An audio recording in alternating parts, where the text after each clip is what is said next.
한국의 남자들이 말이에요. 보약을 잘못 먹어가지고 다 그냥 인상을 쓰고 산다는 거예요. 이렇게 죽겠다. 교회 와서도 그냥 인상을 빡 쓰고서 설교를 들으니 담임 목사 입장에서 나한테 스트레스 받나 이런 마음이 든단 말이에요. 그래가지고 그 원인을 알아봤다면 도대체 이게 무슨 보약을 한 첩을 먹었길래 저렇게 다 구겨진 인상을 쓰고 있나. 알고 봤더니 구기자를 먹어가지고 그래가지고 그냥 이 남성들이 지쳐있다는 거예요.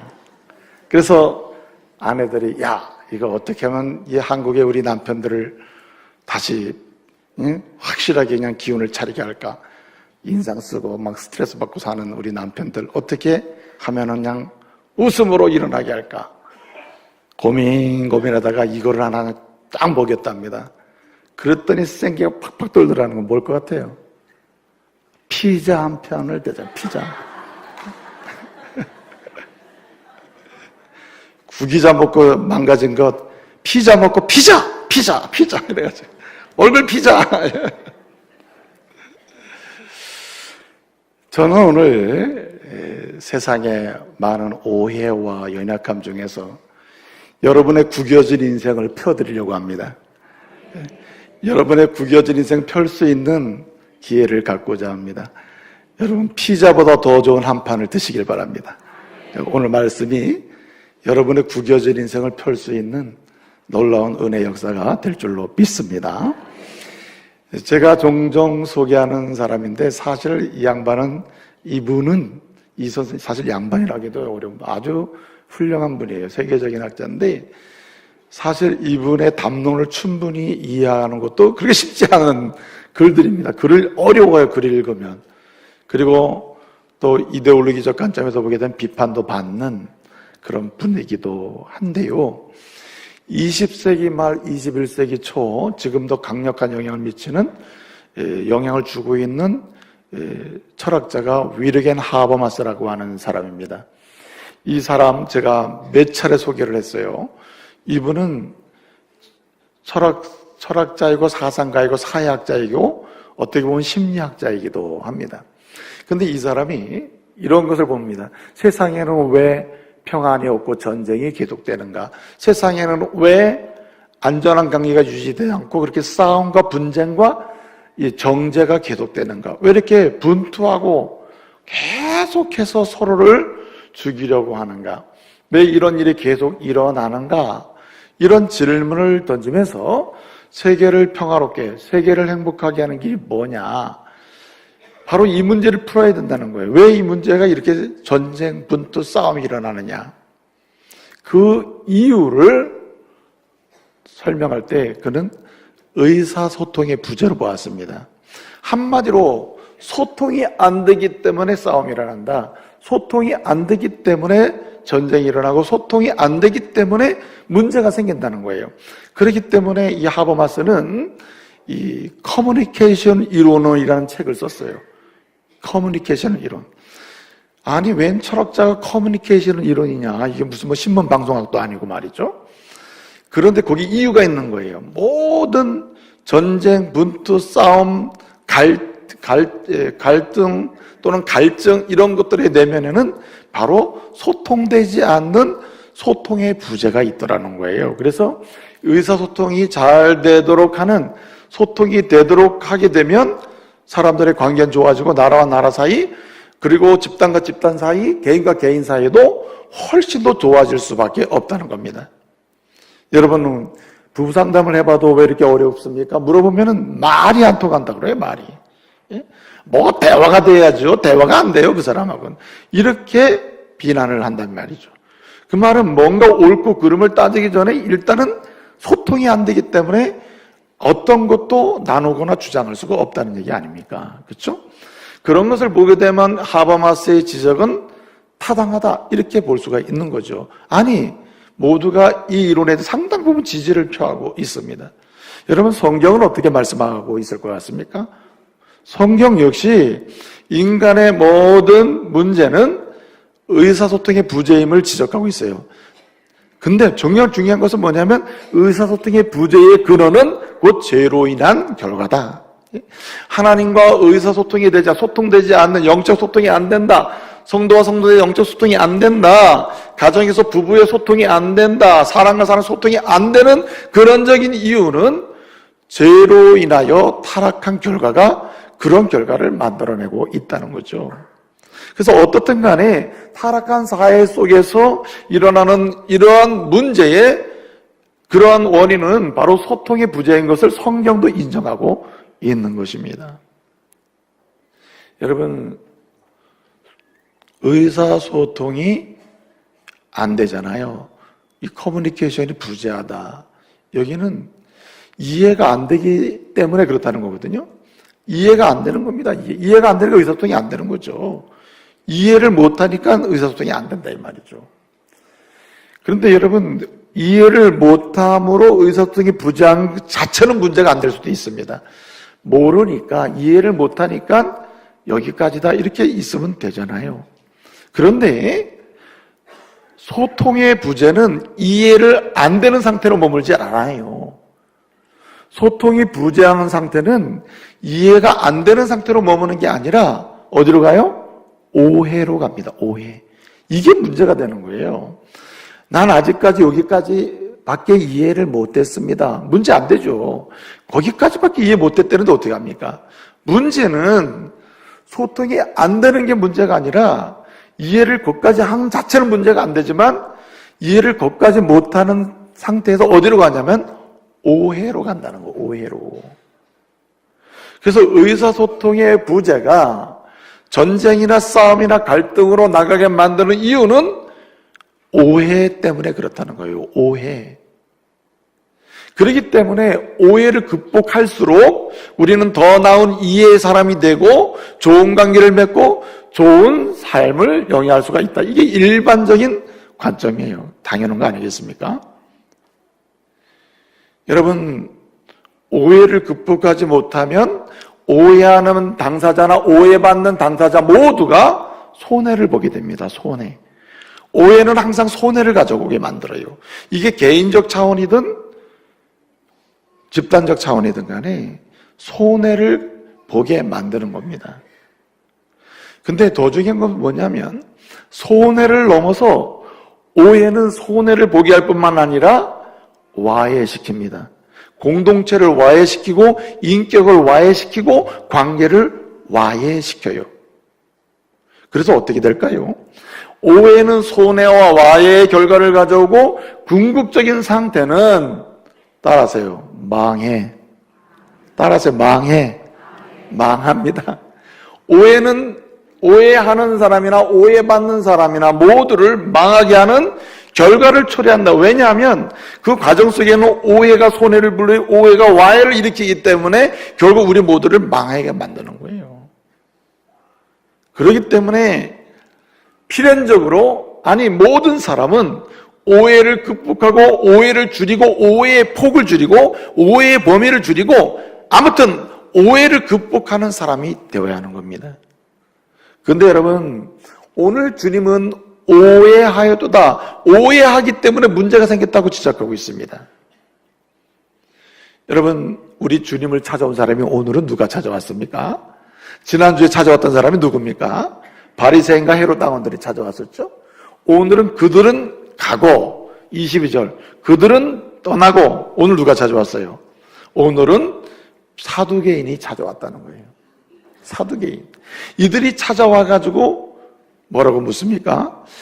신명기 25장 5절 6절에 나오는 말씀이 계대결혼입니다. 계대결혼. 계대결혼.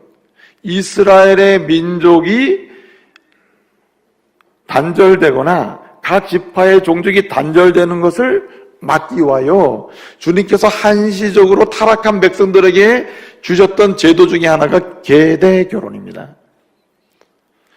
신명기 25장 5절 6절을 보게 되면 이런 말씀이 있습니다. 사람이 만일 자식이 없이 죽으면 그 동생이나 그 형제가 그 여인과 그 아내와 합하여 상속자를 세울지니라 라고 했습니다.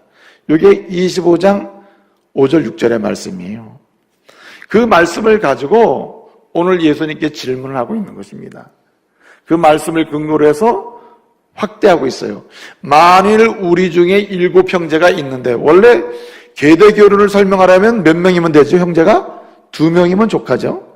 한 형제가 있는데 결혼해서 자식 없이 죽었다. 그러면 그 아내와 남겨진 미망인과 그 남겨진 형제가 결혼해서 자손을 세워줘라, 상속자를 세워줘, 이런 얘기거든요. 그런데 사두개인은 2명이면 족한 이야기를 몇 명까지 끌어내요? 7명까지 확장해서 뭔가 대단한 문제없는 완전한 사건으로, 마치 있을 법한 사건으로 얘기를 하고 있는 겁니다. 사실 7명까지 있을 법한 이야기예요. 첫째가 결혼했는데 자식 없이 죽었어요. 그 둘째가 형사랑 결혼해. 둘째도 자식 죽었어. 그래서 몇째까지 갔다 그랬어요? 7째까지 그렇게 했는데 죽었다고 했습니다.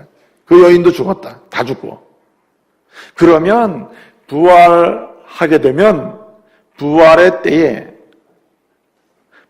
때에 엔테 아나스텔세이, 부활의 때에, 그러면 이 여인은 누구의 아내가 되어야 하는 거냐? 이렇게 질문하고 있는 겁니다. 우리 주님이 어떻게 대답하십니까? 너희가 성경도 알지 못하고 하나님의 능력도 알지 못함으로 뭐 하였도다? 오해하였도다. 오해해서 문제가 생겼다는 거예요. 오해해서 예수를 의심하고, 오해해서 예수를 믿지 못하고, 오해해서 예수와 무관한 사람이 되고, 오해해서 하나님을 떠나게 되고, 오해해서 진실한 하나님의 은혜를 누리지 못하는 사람이 되었다는 말이에요.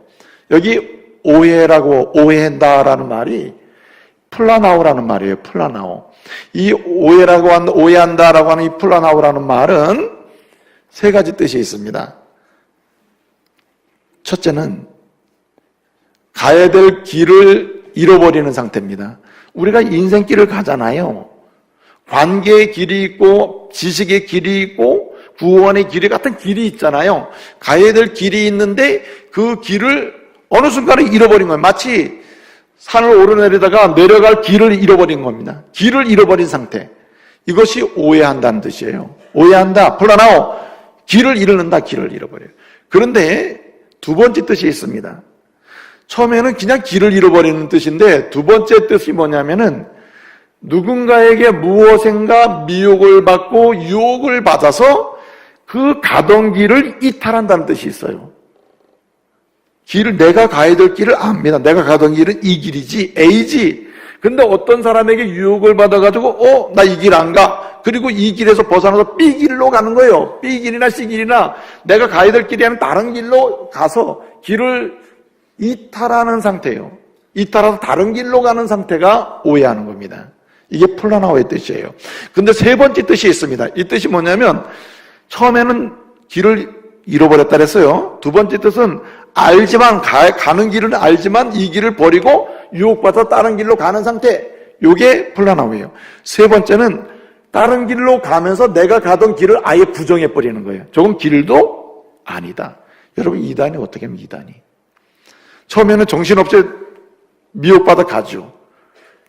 길을 잃어버린 상태. 그러나 나중에는 미혹받아 가가지고 아예 내가 가던 길은 저기는 저 길이었구나. 난 이제 이 길을 갈 거야 합니다. 나중에 어떻게 해요? 이 길을 모독하죠. 길도 아니다. 목사는 목사가 아니다. 목사는 독사다. 뭐 이렇게 그러잖아요.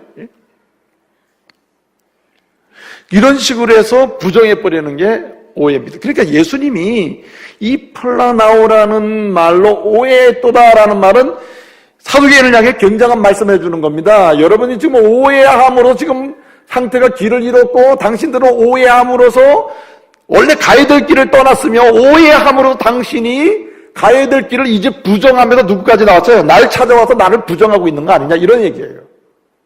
그런데 성경에서 이 플라나오라는 말을 쓰잖아요. 거기에는 진리가 붙습니다. 진리.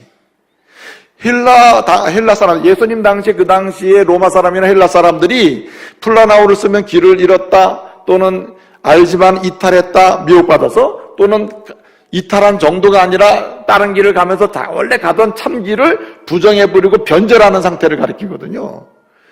이럴 때 당시에 로마 사람의 헬라 사람이 이 말을 썼어요. 그런데 성경에서 우리 예수님이 이 말씀을 끌어 써서 이 말씀을 사용하실 때는, 이 단어를 쓰실 때는 그 앞에 진리가 붙어요. 진리의 길을 잃어버렸다. 진리의 길을 미혹받아서 떠나갔다. 진리의 길을 부정하게 되었다. 그러니까 우리 주님이 사두개인을 향하여 플라노 너희가 오해했도다라는 말씀은 엄청난 얘기입니다. 너희가 진리의 길을 잃어버렸구나. 너희가 오해함으로 진리의 길을 아예 떠나구나. 알면서 떠나구나. 아니 부정하고 있구나. 그러니 너희는 나를 부정하기 위해서 이렇게 왔는데 그건 문제 중에 문제다. 이렇게 얘기하는 거예요. 한마디로 뭡니까? 너희가 오해함으로 손해보고 오해함으로 너희는 장차 이 이스라엘 선택받은 민족을 와해시키고 성전을 와해시키고 파괴시키고 그래서 영적으로나 육적으로나 모든 공동체를 망해갈 사람들이구나. 너도 망해고 이스라엘을 망하게 하는 사람들. 그렇게 지적하고 있는 거예요. 여러분, 혹시 신앙을 오해하고 있습니까? 아니면 진리를 오해하고 있습니까? 아니면 성도를 오해하고 있습니까? 믿음의 가족들을 오해하고 있습니까? 여러분, 오해함으로 여러분의 마음이 구겨져 있지는 않습니까? 오해함으로 인하여 여러분의 신앙생활이 구겨져 있지는 않습니까? 오해함으로 여러분이 하나님을 향한 참된 신앙의 그림이 구겨져 있지는 않습니까? 여러분, 그 상태로 계속 가면 안 되는 거예요. 주님은 오늘 저와 여러분에게 말씀하시는 겁니다. 사두개인에게 말씀하셨듯이 여러분 그 상태로 오해함으로 계속 가면 여러분들은 오해하는 삶으로 계속 가면 오해받으며 사는 삶으로 계속 가게 되면 안 된다. 그 상태는 손해를 보게 하고 와해를 시켜오고 그리고 영적으로나 육적으로나 삶의 여정이 망하게 된다. 안 된다는 거예요. 진리의 길을 놓치게 되고 진리를 떠나게 되고 진리를 부정하는 무서운 자리에 처하게 된다. 은혜의 자리를 잊어버리게 된다. 그러므로 오늘 주님 말씀하시는 거예요. 오해의 자리를 뛰어넘어 이해의 자리로, 이해의 자리를 뛰어넘어 따라서요. 은혜의 자리로. 은혜의 자리로 나갈 것을 말씀하는 거예요. 오늘 사두개인들은 은혜의 자리를 상실한 사람이란 뜻이에요. 불행한 사람 아닙니까? 그 이유가 어디 있습니까? 오해했기 때문에 그래요. 오해했기 때문에. 여러분, 오해하면 심각한 문제 초래해요. 예? 부끄러움도 당해요, 오해하면. 어떤 분이 그냥 아내가 말해요. 막 갑자기 이제 산딸이 다가왔는데 막 갑자기 막 통증을 느끼는 거야, 아내가. 그래가지고 부랴부랴 택시를 잡아 타가지고 아내를 들고 병원을 갔대요. 아주 오래전 얘기예요. 병원을 갔습니다. 그래가지고 지금 우리 아내가 막 진통을 합니다. 그래가지고 이제 아내를 막 그냥 응급차에 가지고 택시에 가지고 들여보냈습니다. 그리고 그냥 남편이 그냥 탁 해가지고 막 뛰어 올라갔어요. 올라가서 들어가려고 하니까 못 들어가야 하는 거예요. 안에서는 아유 죽겠다 막 살려줘 막 이래가지고 막 그냥 소리가 나고 막 그러는데 그래서 그 아내 손을 잡고 좀 위로해 주려고 그랬는데 막 들어가려니까 못 들어가게 하는 거예요. 그러면서 아 왜 그러냐고 그러니까 이것 보라고 그 간호사가 그 문 앞에 써 있는 관계자 외 출입금지 써 있는 거예요. 이것 보라고 이거 안 보이냐고. 이 남편이 내가 관계자요. 내가 저 애기 낳는 저 여자랑 관계한 사람이요. 여러분 말이 다르잖아요. 말이 오해하잖아요. 어떤 밀양에 계신 할머니가 그랬대잖아요. 예? 서울에 있는 아들 집에 찾아가 서울 구경 좀 하고 와야 되겠다. 서울 올라갔대요. 아들 애는 출근하고 그냥 오늘은 하루 종일 버스 타고 가면서 서울 구경해야지. 그리고는 버스를 타고 신길동은 어디서 내리는 거요? 안내하시는 분한테 물었대요. 그랬더니 안내하시는 분이 신길동이 좀 넓어요. 그렇죠? 그러니까 신길동 어디를 가는지 물어야 될 거 아니에요? 어디를 가시는데요? 어디를 가시나요? 이렇게 물은 거예요. 그랬더니 아니 이 아가씨가 내가 물으면 가르쳐주긴 하지. 그래 나는 경상도 가시네요. 경상도 가시네. 나 경상도 가시네라니까. 오해는 다른 말만 계속 만들어내는 겁니다. 여러분 시카고의 한인교회 목사님 이게 실제 있었던 일인데 어떤 목사님이 그냥 개척을 했습니다. 한인교회를. 그래가지고 교회가 그냥 잘 부흥했어요. 그래가지고 좋은 날이 와가지고 우리 성도들 모두 피크닉 가자, 야외 예배 가자. 그래가지고 야외 날짜를, 예배 날짜를 정하고 잘 준비를 했습니다. 드디어 가는 날이 된 거예요. 그 목사님 아들이 이제 고등학교 마지막 학년인데 그 아이가 운전면허가 있으니까 그 아이가 이제 차를 끌고 짐을 싣고 같이 가는 거예요. 가다가 주유소에 기름을 넣습니다. 기름을 넣으니까 그 주유소에서 선물로 나이타를 선물로 하나 준 거예요. 나이타. 집어넣었어요. 갔어요. 피크닉을 가서 그냥 쫙 차려놓고 오늘 고기 구워 먹는 날이다. 성도들이 그냥 다 불판을 만들고 막 어디 가나 번개탄이잖아요. 그냥 번개탄 놓고 그냥 불을 피워야 되는데 성냥을 안 가져온 거야. 그래서 목사님이 혹시 나이타 있는 분 나이타 좀 가져오시라니까 전부 담배 피우는 사람이 있긴 하지만은 이러다가 담배 피우는 거 걸리겠구나. 그래가지고 나이타를 안 내놓는 거야 전부. 그래가지고 나이타 가져오라고. 누가 나이타 평상시엔 담배 피우는 사람 종종 있더니 오늘은 한 명도 없네. 어떻게 된 거야. 근데 마침 그 아들이 목사님 아들이 나이타 여기 있습니다 내놓은 거예요. 그래가지고 잘 불을 피우고 잘 거먹었어. 그 다음 날부터 소문이 난 겁니다. 어떤 여집사님이 글쎄 목사님 아들이 담배 피운다고. 담배 그것이 한 두 달 가면서 꼴초래. 그래가지고 막 어쩌면 목사님 아들이 그러면서 우리 목사님도 큰일이야. 우리한테는 담배 피우면 건강에 안 좋다. 그러면서 자기 아들 꼴초 되는 걸 모르고 계시니 참 등잔 밑이 어두워. 뭐 이래가지고 난리가 난 거예요. 그래가지고 당회에서 목사님 아들이 이랬다는데 빨리 이 문제 해결해야 된다고. 그 목사님 아들을 부른 거예요. 너 담배 피우냐 그랬더니 아버지 그게 아니고요. 여차해서 내가 나이타 그때 내려두는데 왜 나보고 담배 피우냐래. 장로님들이 얘기하는 거예요. 그런 거짓말 하지 말라고 말이야. 네? 지금 꼴초라는 거 다 그러는데 다 안 되는데 왜 거짓말 하냐고. 말해라고 말이야. 지금 자백하면 은혜로운 용서가 있을 거라고. 여러분, 이 아이가 너무 상처가 나는 거야. 아버지가 저녁에 집에 와가지고 막 야단을 치면서 어떻게 목사들이 그럴 수 있냐고 막. 목사들이 무슨 상관입니까 사실은. 거기에 막 야단을 치고 요점은 이 아이가 자살했다는 거예요. 자살을. 상처가 너무 돼가지고 갑자기 한 교회에서 갑자기 자기를 막 몰아붙이니까 이 아이가 얼마나 스트레스를 받았는지. 그래서 이게 한 유수가 난 적이 있다는 거예요. 여러분, 오해는 손해와 와해를 가져오는데 한마디로 생명을 끝나게 할 수도 있겠다. 그런데 진리에 대한 오해는 그 정도로 끝나는 게 아닙니다. 사실 생명을 잃는 것만큼 큰 문제가 어디 있어요? 진리에 대한 오해는 영벌이나 영생이냐를 결정하는 아주 중요한 문제가 발생될 수 있다는 거예요. 오늘 사두개인들은 영원한 생명의 복을 놓치고 있는 겁니다. 영적 사망에 처하고 있는 거예요. 그래서 주님은 말씀하시는 겁니다. 오해를 넘어 이해를 넘어 어디로? 은혜의 자리로 가야 한다는 거예요. 오해는 방치해서도 안 되고 오해의 포로가 돼서도 안 된다는 겁니다, 여러분. 어떻게 하면 우리는 진리에 대한 오해, 신앙에 대한 오해, 그리고 참된 길에 대한 오해, 진리에 대한 오해, 믿음에 대한 오해, 그 오해를 줄이고 오히려 하나님의 말씀과 하나님 앞에서 그리고 믿음의 가족들과 함께 은혜의 자리로 나갈 수 있냐 이 말이에요. 첫째는 하나님과 그 말씀, 하나님의 능력과 그 말씀을 절대적으로 무조건 믿어야 하는 거예요. 할렐루야. 무조건. 나는 말씀을 믿는다. 나는 하나님의 능력을 믿는다. 하나님을 믿는다. 하나님에 대한 절대적 믿음으로 살아야 된다는 거예요. 하나님은 못하실 일이 없다. 나는 이 사실을 믿는다. 하나님 말씀은 반드시 이루어진다. 하나님 말씀 반드시 성취된다. 하나님 말씀대로 안 되는 것이 없다. 그 믿음으로 살아야 된다는 거예요. 여러분, 이해가 믿음을 만들어내기 이전에 성경적으로 보게 되면 믿음이 이해를 만들어내요. 믿음이 이해를 만들어내고 그 믿음 위에 이해가 믿음의 견고함을 만들어내는 겁니다. 많은 사람들이 이해하는 범위까지 믿는다고 하면 이건 신념이에요. 신념.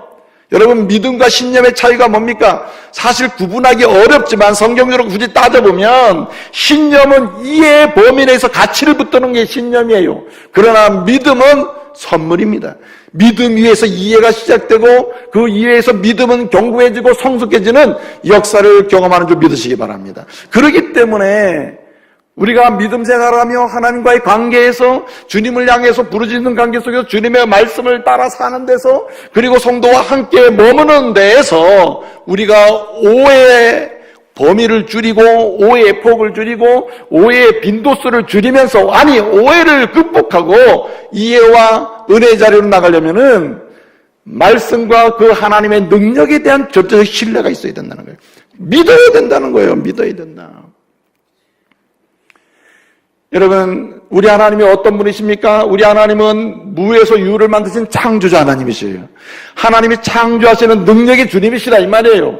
그 하나님은 우리를 죄와 사망 가운데서 독생자 그리스도를 통하여 죄의 그 무서운 형벌로부터 우리를 건져내시고 죄를 용서해 주시고 구속하시는 능력의 주님이십니다. 우리를 마지막 날에 세상 종말의 날에 우리를 죽음에서 부활케 하셔서 하나님의 영원한 나라에 들어가게 하시는 능력의 주님이시다. 능력의 주님. 세상을 만드신 하나님이 우리를 죽음에서 살리시는 그 역사를 이루지 못하시겠어요? 사두개인의 문제가 뭐냐면은 말씀을 부분적으로 믿는다는 거예요. 여러분, 사두개인들은 구약의 성경 전체를 믿지 않았습니다. 참 너무너무 희한한 거죠. 성전에서 하나님을 섬기는 일을 하는 사람들 대부분이 사두개인이었습니다.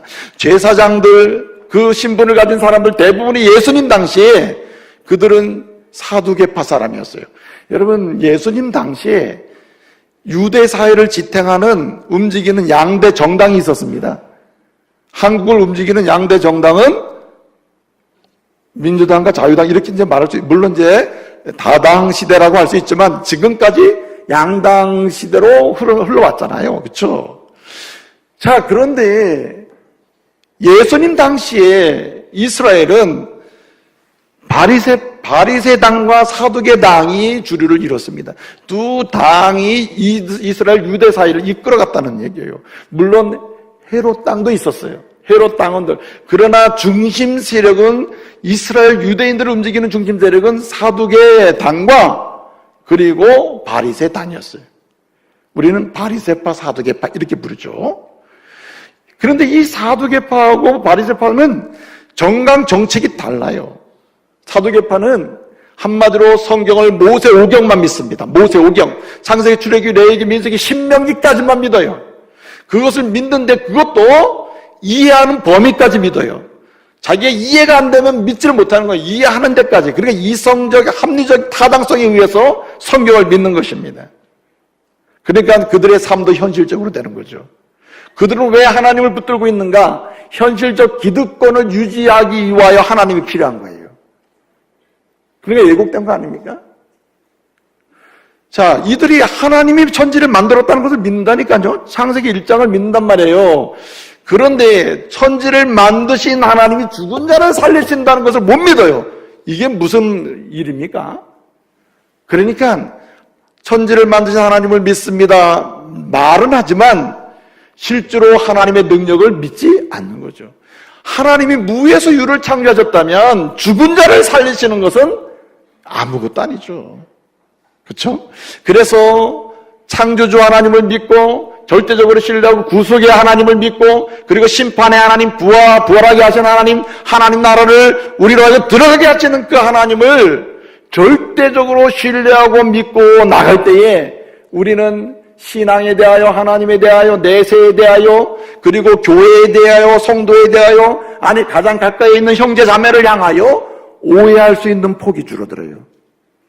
여러분, 사람을 보면서 이 사람 가망성이 없다. 이 말 진짜 무서운 말입니다. 진짜 가망이 없어, 가망이.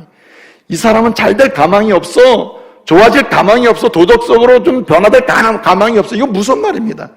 당신이 판단하는 건 그래요.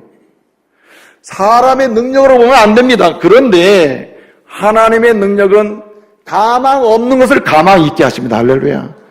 그 왜 그렇습니까? 하나님의 능력은 무제한이에요. 한계가 있는 게 아닙니다. 하나님의 능력은 완전해요. 그래서 우리 신앙 고백이 무엇입니까? 하나님을 믿되 전능하사 천지를 만드신 하나님을 믿는 거예요. 할렐루야. 그가 예수 그리스도를 통해서 죄에서 사망에서 구원하신 것을 믿는 것입니다. 그를 통하여 장차 죽으나 우리가 부활의 하나님 나라 들어감을 믿는 거예요. 그래서 주님의 능력을 신뢰하는 자가 오늘 일상적 삶에서도 오해의 폭을 줄일 수가 있다 이 말이에요. 왜? 하나님이 일하심을 믿으니까. 여러분 부부 사이나 자녀를 양육하는 일에서나 부모 입장에서 보면 남편과 아내 입장에서 보면 참 깝깝하죠. 답답할 때가 있죠.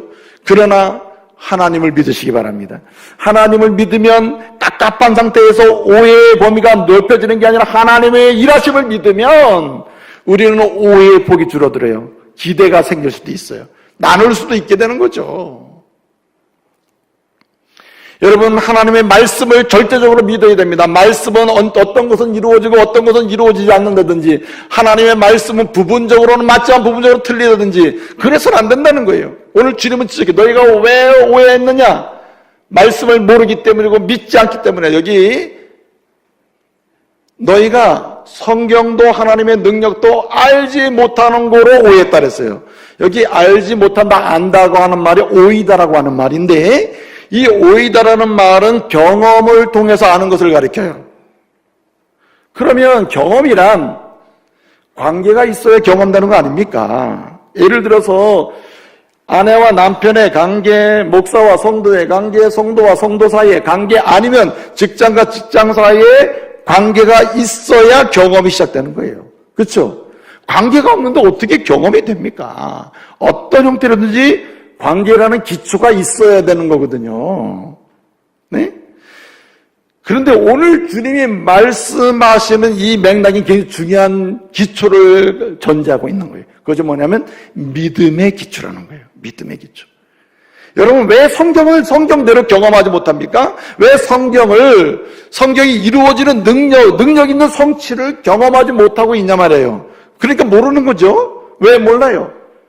그 말씀을 주신 하나님에 대하여 저 하나님의 말씀에 대해서 뭐가 없어요? 믿음의 관계가 없기 때문이에요. 믿음의 관계가 기초적으로 있을 때 여기에 믿음의 경험으로 뭘 알게 됩니까? 진리를 알게 되는 거예요. 제가 말씀드렸죠.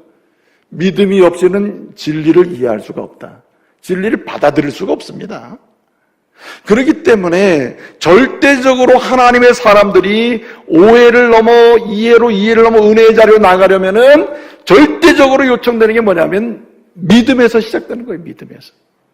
여러분 하나님이 저와 여러분을 만드심을 믿습니까? 하나님이 여러분의 인생을 때를 따라 책임지심을 믿습니까? 그 하나님이 여러분의 인생을 지금 아무리 낭망할 만한 상황이라도 결국은 주님이 원하시는 대로 만들어 가심을 믿습니까? 주님이 여러분의 아들, 딸들의 미래를 책임지심을 믿습니까?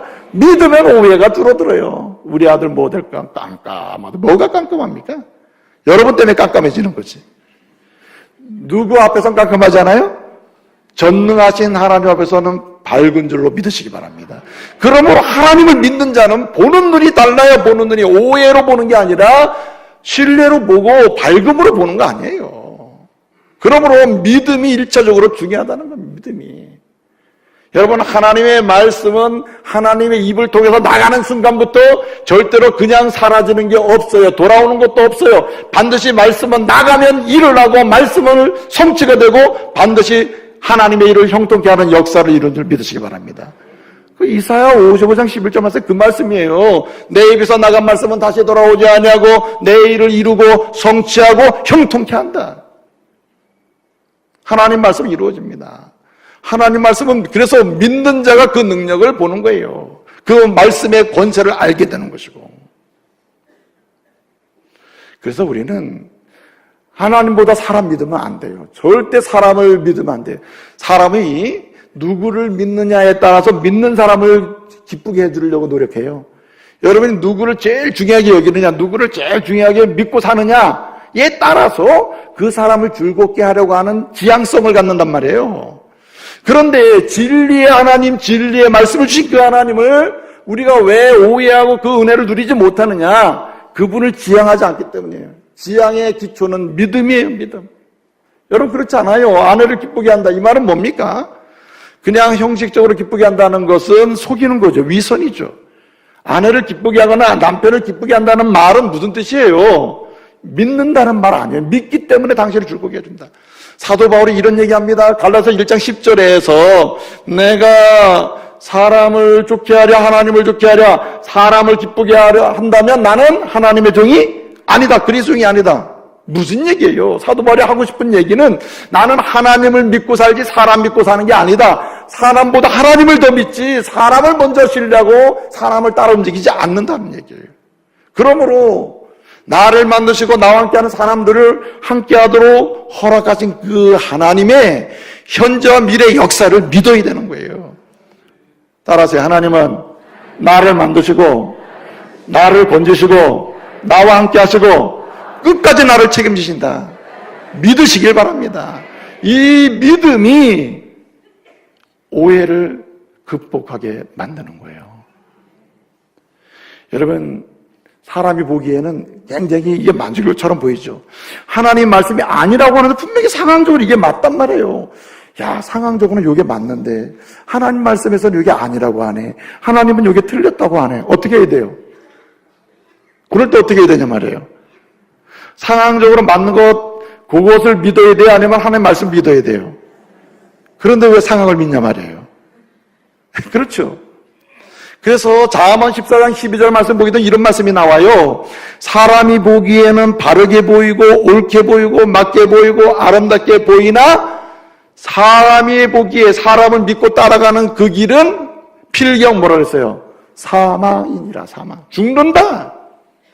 그러므로 어떤 오해를 뛰어넘어 그리고 손해나 와야 되는 상태가 오히려 하나님의 나라가 건축이 되고 하나님의 은혜의 가정이 건축되는 은혜의 자리로 나가려면은 절대적으로 하나님을 신뢰하는 믿음으로 살아야 되는 겁니다. 우리 주님이 말씀하셨어요. 마가복음 9장 23절에 믿는 자에게는 능치 못할 일이 없다. 믿는 자가 힘이 생긴다는 말이에요. 주님은 능치 못할 일이 없다는 거예요. 주님은 다 하신다는 거예요. 주님의 뜻은 이루어진다는 말입니다. 그렇기 때문에 성경대로 이루어진다는 믿음으로 살아야 돼요. 말씀대로 이루어진다는 믿음으로 살아야 된다 이 말이죠. 네? 사도 바울이 빌립보 교회 성도들에게 말합니다. 빌립보 4장 13절에 내게 능력 주시는 자 안에서 내가 모든 일을 할 수 있느니라. 무슨 말입니까? 하나님의 능력은 못할 일이 없다. 그러므로 하나님의 능력을 나는 믿고 살기 때문에 내 인생은 하나님의 능력으로 나의 모든 일을 행하신다는 거예요. 내가 이기게도 하고 자족하게도 하고 견디게도 하고 인내하게도 하고 필요한 것을 공급받게도 한다. 하나님의 능력의 힘이에요. 그렇기 때문에 우리는 여러 가지를 요청하고 간구해야 되지만 우리의 믿음의 부유함을 위해서 기도해야 돼요. 우리에게 믿음을 주세요. 믿음을. 다른 것은 몰라도 주님만은 믿게 해주시고 다른 것은 몰라도 말씀은 반드시 말씀대로 역사가 진행된다는 믿음을 달라고 구해야 돼요. 그래서 두 번째로 오늘 사두개인이라는 게 굉장히 중요한 부분인데 이 사두개인은 주로 어디에 머문다고요? 그들의 일터가 성전입니다. 성전. 사두개인들이 주로 차지한 직업이 뭐냐면 제사장들이었어요. 제사장들. 사실 이스라엘을 움직이는 기관이 사내들인 공회원이에요. 그리고 실질적으로 이스라엘 백성을 끌어모으고 움직이는 공동체가 성전입니다. 성전. 그래서 이 사내들인 공회는 3권을 다 가지고 있는데 여기를 구성하는 주요 핵심 그룹이 바리새파와 사두개파입니다. 그런데 이 사두개파가 힘을 계속 쓸 수 있는 기득권이 어디서 나오냐면은 성전을 차지하고 있기 때문에 그래요. 성전. 여러분, 제사장이 성전에서 하는 일이 두 가지입니다. 첫째는 제사를 드리고 하나님께 기도를 드립니다. 둘째는 하나님의 말씀을 하나님의 백성들에게 뭐예요? 가르치고 깨닫게 하는 거예요. 그런데 사두개인은 왜 진리를 오해하고 오해해서 넘어지고 쓰러지고 와야 되고 이스라엘을 손해하게 여러분 AD 70년에 이스라엘 망하게 되죠. 하나님 말씀대로 망하는 것입니다. 그런데 왜 이런 일이 나오게 되느냐 말이에요. 그들은 오해하게 된 이유가 뭐냐? 그들에게는 기도에 문제가 생겼다는 거예요. 따라서 주의 뜻을 구하는 기도. 오늘 이 시대에도 기도를 많이 하나 기도할수록 오해하는 사람이 있어요. 새벽 기도를 그렇게 열심히 하면서 목사는 왜 이렇게 오해하는지 몰라요. 왜 그렇게 개인적인 경건 생활을 하면서도 함께하는 믿음의 성도를 오해하는지 몰라요. 왜 그렇게 열정적으로 경건의 훈련을 하는 것처럼 보이는데도 왜 믿음의 여정에서 공동체나 개인이나 또는 하나님의 역사에 대해서 오해하고 사는지 모른다는 거예요. 그 왜 그럴까? 기도에 문제가 생겼다는 말이에요. 사도계인들이 기도 안 했겠어요? 제사장 노릇을 하는 사도계의 신분으로 파에 해당되는 사람으로서 제사장 노릇을 하는 사람들이 당연히 제사를 드리고 기도를 안 했겠어요? 기도하는 일이라면 사도계파 사람처럼 기도한 사람이 어디 있겠어요? 기도 많이 했죠. 그런데 그들은 오히려 그런 기도를 함으로 오해가 깊어졌다는 거예요. 이게 아이러니컬한 거 아니에요? 그러므로 나의 기도가 오해를 쌓아가는 기도냐 아니면 오해를 극복하고 은혜를 받게 하는 기도냐는 이건 다른 문제예요. 그러면 사두개파 사람들, 특별히 대제사장이나 제사장 노릇을 하고 있는 이 사두개파 사람들, 이 사람들의 기도가 어떤 기도였냐 이거예요. 자기의 뜻을 구하는 기도였다는 거예요. 그들의 뜻이 무엇입니까? 현실적으로 성전에 있으면서 현실적인 기득권을 누리고 부와 권위를 누리고 사회 속에 자기의 기득권을 유지하는 데 관심이 있었단 말이죠. 하나님이 그들에게 제사장 직분을 준 일이나 특별한 직분 아니에요? 또 그들에게 또 많은 유대인들이 와서 그들을 높이는 일에서나 얼마나 기분이 좋았겠어요. 그것을 지속적으로 유지하고 확장하기 위한 부르짖음을 계속했다. 하나님이여, 내가 제사장입니다. 제사장으로 존경받고 사랑받게 해주시고, 제사장으로서 물질의 복도 주시고, 제사장으로서 내가 부족함을 얻게 해주시고, 제사장으로서 이스라엘 사람들에게 인정받게 해주세요. 좋은 기도 아니에요? 그러나 이 기도는 오해야 오해를 갖게 하고 진리를 못 보게 만들었다는 거예요. 오히려 이스라엘 사람들을 그런 사람으로 만듭니다. 사람은 닮아가요. 영적인 리더들이 그러한 자기중심의 기도를 하고 있는 동안에 이스라엘 사람들도 제물을 드리기 위해서 제사를 드리러 와가지고 기도 어떤 기도예요? 우리도 저 제사장은 아니지만 거기에 버금갈 만한 권력도 주고 제물도 주고 기득권도 주고 쾌락도 주고 즐거움도 주고 이렇게 기도하지 않겠어요? 그런 기도가 있는 곳에는 하나님의 은혜가 막힌다. 이해가 막혀요. 하나님의 역사가 막혀요. 그러니까 어떻게 됩니까? 은혜가 떠난 자리는 망하는 거 아니에요. 오늘 주님 우리에게 말씀하시는 거예요. 누가 오해를 줄이고 오해를 넘어 이해로 이해를 넘어 믿음으로 은혜의 자리로 나갈 수 있느냐는 거예요. 하나님의 뜻대로 기도하는 자입니다.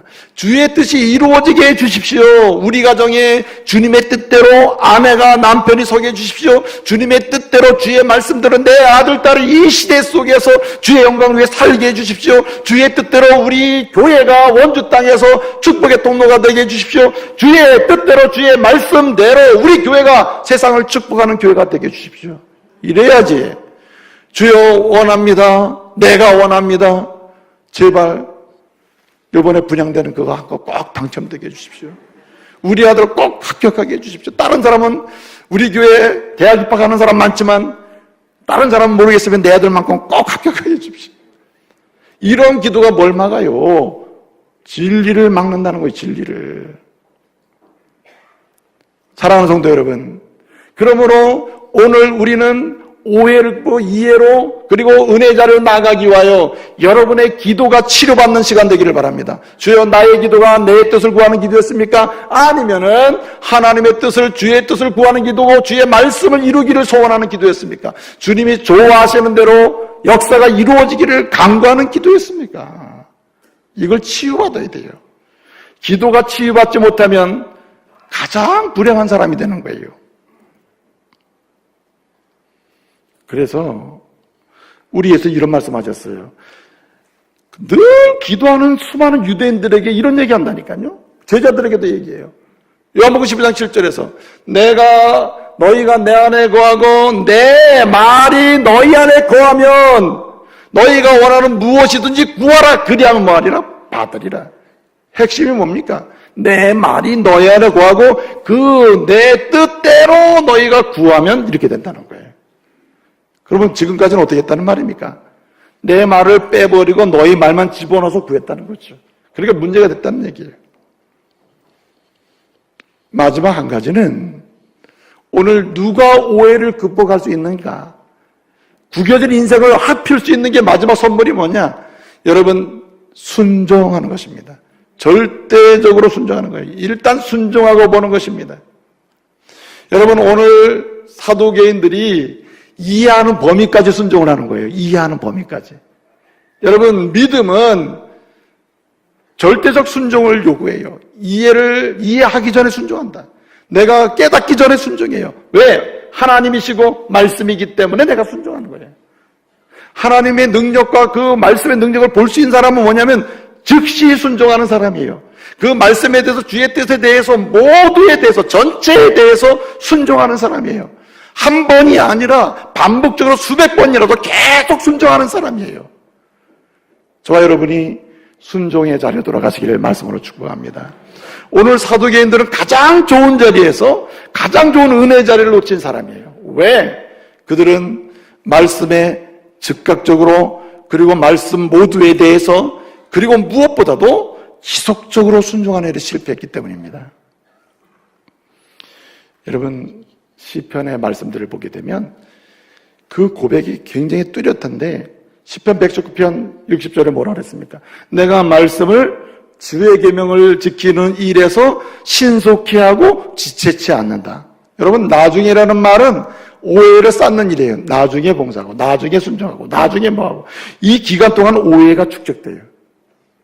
근데 여러분, 또 뭐라고 얘기합니까? 제자들을 부르시는 장면을 보게 되면, 마태복음 4장 이하를 쭉 보게 되면, 우리 예수님이 제자들을 부르실 때 예수님 생각 좀 하고 일주일 작전 기도한 다음에 우리 주님을 따르든지 말든지 한번 결정하겠습니다. 그렇게 했어요? 주의 말씀인 고로 그날로 모두 다 버려두고 즉시로 다 순종했다 그랬잖아요. 여러분, 왜 노아가 그 시대의 사람들 속에서 상당 부분 오해를 받았는데 나중에 오해가 풀려요. 오해를 극복하는 사람이다. 은혜 자리로 나가는 사람 되죠. 왜 그래요? 그는 7장 5절에 보면 이런 말씀이, 그는 하나님께서 명령하신 대로 다 같이 준행하였더라. 준행했다. 순종을 하는데 원하는 것만 순종하는 게 아니라 말씀하신 걸 다 준행했다. 그랬더니 노아는 오해는 풀리고, 그리고 오해를 넘어 은혜의 자리로 나간 줄로 믿으시기 바랍니다. 여러분, 오늘 이 시대는 심리적으로 움직이는 시대가 돼서 감성이 터치에 굉장히 민감하잖아요. 여러분, 기분 따라, 감정 따라, 정서 따라 움직이죠. 요즘은 뭘 운동을 하면 감정을 터치해야 된다잖아요. 감정. 기분을 좋게 해줘야 된다잖아요. 그러나 이 시대가 아무리 기분과 정서와 느낌과 이런 것을 여러분을 찌르고 미혹하고 아무리 공격해 오더라도 여러분 절대 견뎌야 돼요. 여러분이 신앙적인 인생에 필 수 있는 방법은 이 세 가지예요. 절대적으로 주와 그 능력과 말씀에 신뢰하라. 그 말씀에 대해서 이루어지기를, 다른 것을 구하지 말고 주의 뜻이 이루어지기를 간구하라. 무엇보다도 주의 말씀이라면 구분하지 말고, 부분적으로도 하지 말고, 연기하기도 말고, 단 한 번으로 끝내지도 말고 어떻게 해요? 지속적으로 모두에 대해서 즉각적으로 말씀 어떻게 해요? 순종하라. 그리고 당신의 인생이 오해의 자리에서 은혜의 자리로 나가야 될 줄로 믿습니다. 기도하겠습니다. 은혜로우신 아버지 하나님, 산자의 하나님으로 역사하셔서 끊임없이 우리를 만나주시며 이제는 오해를 넘어 이해로, 그리고 다시 은혜의 자리로 나갈 것을 소원하시고 말씀하시는 주님 앞에 우리 인생을 다시 한번 돌아보게 해주시고, 우리의 기도를 돌아보게 해주시고, 우리의 믿음을 돌아보게 해주시고, 우리의 순종을 다시 성찰할 수 있는 은혜가 있게 하여 주시옵소서. 예수님의 이름으로 기도합니다. 아멘.